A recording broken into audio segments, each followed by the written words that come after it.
Ladies and gentlemen, here is Michael Moore. Oh, no, please, sit down, sit down.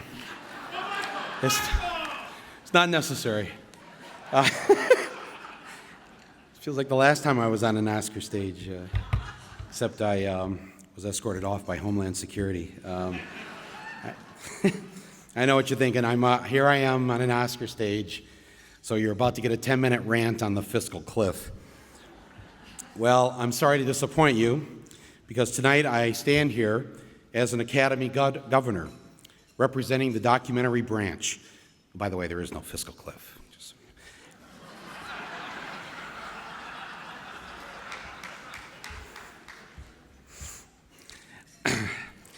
Here to present the first Oscar of the evening to a true pioneer of this art form that we all love so much. I realize you can't just toss out the word pioneer loosely.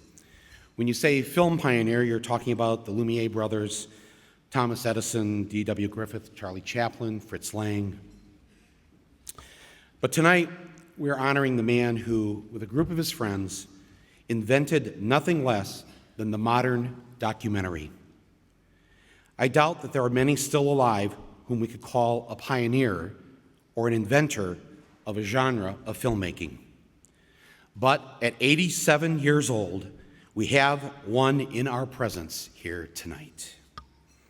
Before this man picked up a camera, the documentary catalog was made up of wildlife movies where all the animals were carefully neutered in the editing room, travel logs to exotic places like Newfoundland and Baltimore, government propaganda films, both for good, to raise money for war bonds, and evil, about a will that fortunately never triumphed.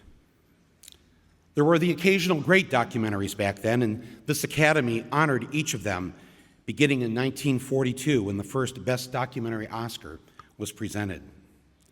But I think those of us who grew up in the years after World War II mostly remember documentaries as films we had to watch in school, scaring the bejeepers out of us for smoking marijuana or having sex before 30, or teaching us how to duck and cover just in case the Soviets dropped an atomic bomb on our schoolyard.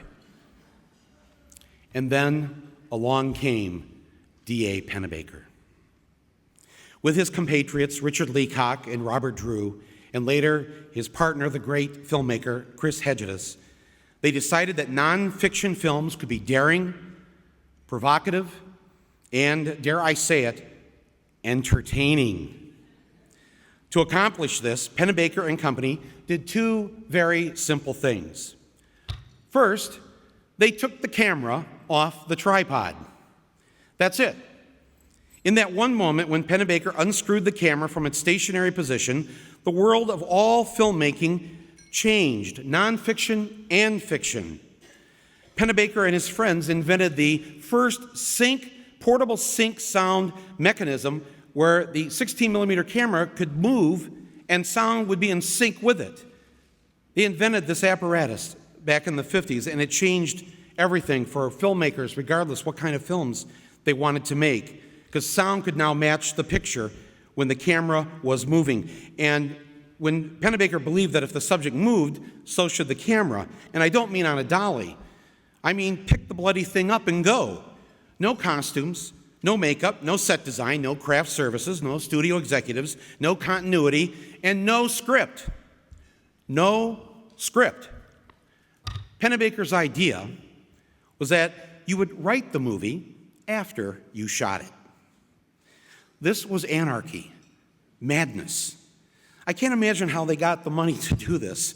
Yeah, so, you see, we're going to come up with a script right after we've shot the movie.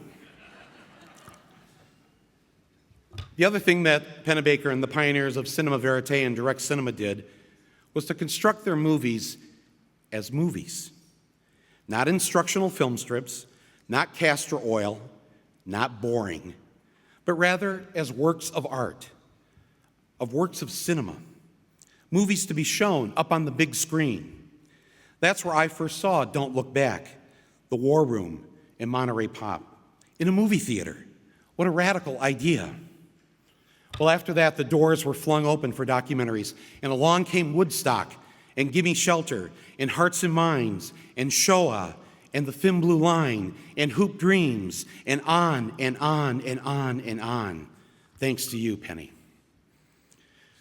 D.A. Pennebaker is still making documentaries today, now in his 60th year as a filmmaker. 3 of his documentaries have been placed on the Library of Congress National Film Registry. He has remarkably never won an Oscar, but all that is to change now. I am personally grateful, Penny, for you inspiring me and for inspiring the countless others who have followed in your very important and loving footsteps. Please come up here and accept your much-deserved Oscar. Mr. D.A. Pennebaker.